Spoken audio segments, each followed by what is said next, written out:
Well, good morning, good afternoon, and good evening, my friends. Oh my gosh, that's a little too close to my face. Gonna push you away a little bit.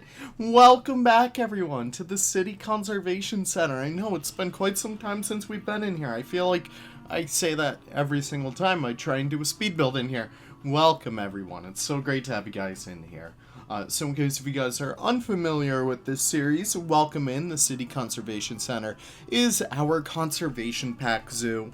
It's a zoo I really wanted to be based around conservation, obviously, very fitting with the DLC, but being that it has only endangered, critically endangered, extinct in the wild, or animals that have had severe, like, population risks and stuff like that in the past, like the American bison and whatnot. So welcome in! Today we are building for, I believe it should be a critically endangered animal, it may be endangered now, the Pygmy Hippo. As you guys could probably tell from the thumbnail, this guy is a very chunky boy and we're building for these guys. I'm so excited to. So I really just wanted to pop in here and continue this little aquatic section. This is what I feel the most inspired by recently. It just feels like the brightest section of the zoo. And yeah, I'm just feeling really happy with all that stuff in there. So that's what we're doing over here. And you can see we're having a lot of fun with the terrain. I wanted this to have a beautiful underwater / above water viewing, not really too much above water. They are hippos, so they will spend most of their time in the water. But you can still see above the water, which I think is pretty cool once we actually get into the cinematics. It has a really nice level where like the kids can see everything underwater. If they stand on their tippy toes or on the rock work, they could actually look back towards the back of the exhibit. But yeah, here we are working on all the terrain around this habitat. And I gotta say, I'm channeling my inner S. Dan Wolf over here. I really wanted to go ham with the theming, and I feel like I did that pretty well. I'm gonna pat myself on the back over there.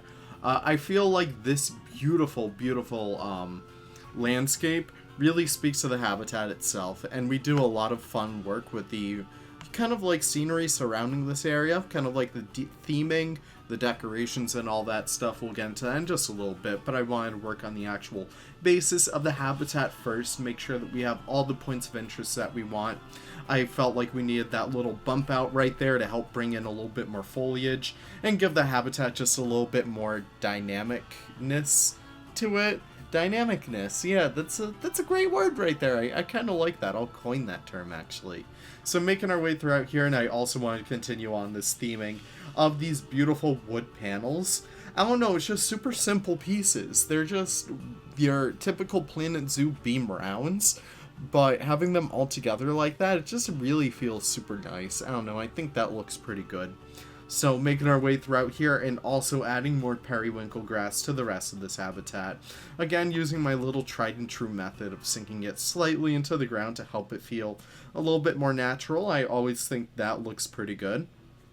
And by the way, oh my gosh, in case of you guys are unfamiliar with my latest franchise series, I kind of go a little bit more in depth into building over there. It's called Oasis Hill Zoo. You should be able to see it pop up on your subscription every now and again if you are subscribed to me. If you aren't, what are you doing? Why aren't you? Like, come on, it's a party over here.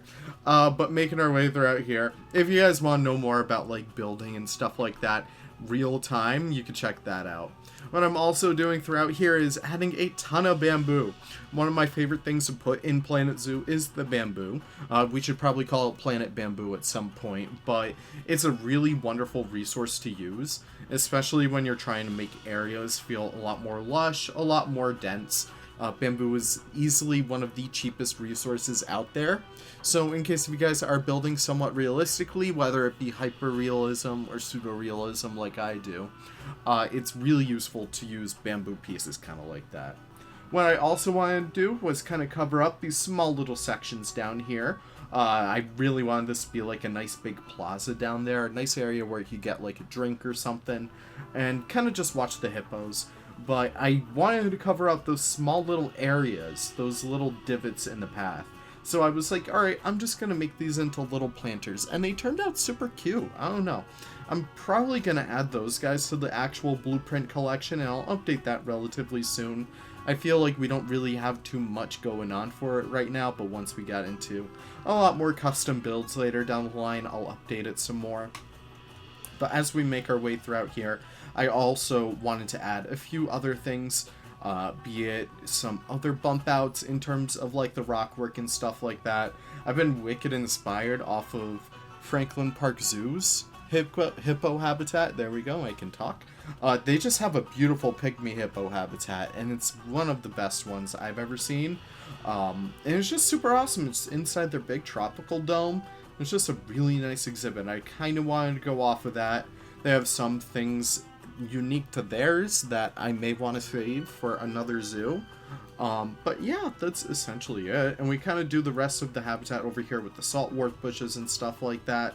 Really helping this area feel a lot more lush, making it feel like it's, yeah, we're like in the thick of it now. We're inside the jungle where the water kind of makes its way throughout. And yeah, this is our aquatic section. I believe I called it Waters of the World or Water's Edge. I forget which one. We're still working on the titles around here at City Conservation Center. But no, I was really so excited to get into this section again. I don't know, I just thought it looks good. And I also work on some custom curbing. Again, if you guys want to get good at building, start doing custom curbing. I can't recommend that enough. It's super easy to do, and it's super worth it. And also, I want to throw a few trees all throughout this habitat, all around it. Really help it feel like it's nicely, densely packed in. And this is what I really love over here. I did like a custom viewing gallery, and it's just super simple and super easy, and it looks super good too. Really simple pieces, just the same wood beams we've been using. And it's just super awesome when you're able to use the same pieces over and over again, but to do different things. And I feel like that really speaks to the testament of like how versatile Planet Zoo pieces are, even without scaling. I just find that super interesting. So making our way throughout here again and doing some more custom curbs just to lead us up to this pathway over here. I'm keeping it relatively liberal in terms of how I'm placing those. The other ones, I like to make it very precise, like the ones in Hope Harbor and the ones in like the other sections of City Conservation Center. Really wanted to keep those ones precise, but these ones, I'm feeling a little bit more frisky with these. I'm feeling like, yeah, I can kind of just throw them wherever I want. And they look pretty good too, and I'm also using lion signs over there to make these beautiful, I don't know what you would call those, educational signs? Yeah, I think that's probably what you would call them. They're signs to educate people, so I assume that's what you would call them.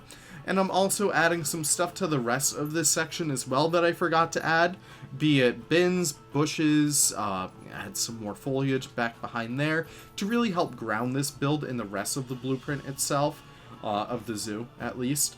And yeah, I'm also adding a little bit of a step up over here just so keepers can actually access the habitat.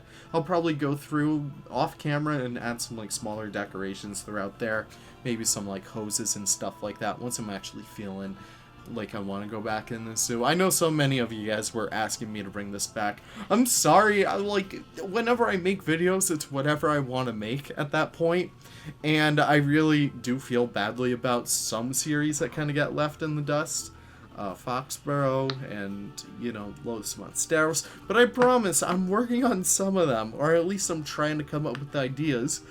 Excuse me, I have to yawn over here. It's been a long day. But that's essentially it.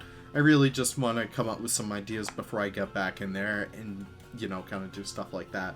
But here we go into the actual theming of this area. I haven't done this in a while, but Water's Edge is essentially going to be like a whole mix of smaller themes, but I really want this to feel cohesive with each other.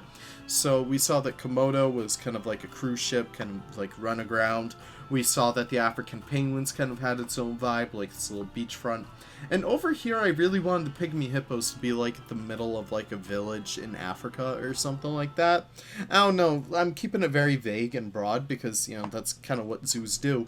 But I don't know. I felt like I really didn't want to do too much research for this habitat, and I was like, alright, I'm just gonna keep it nice and basic.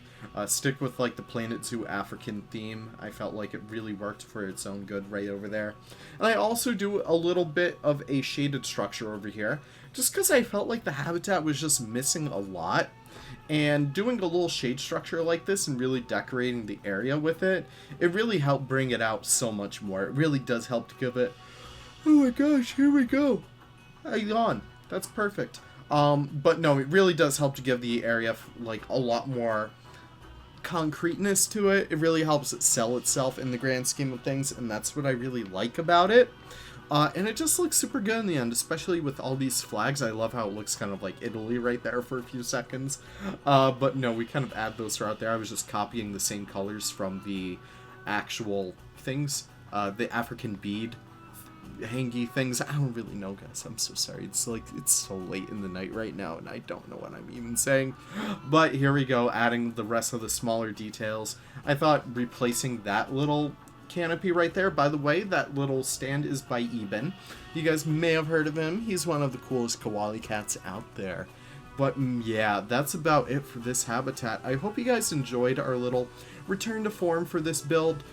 It was super awesome just to get back in this build and really have something fun and something really innovative to put in here. And I hope you guys enjoy all the little establishing shots of this area.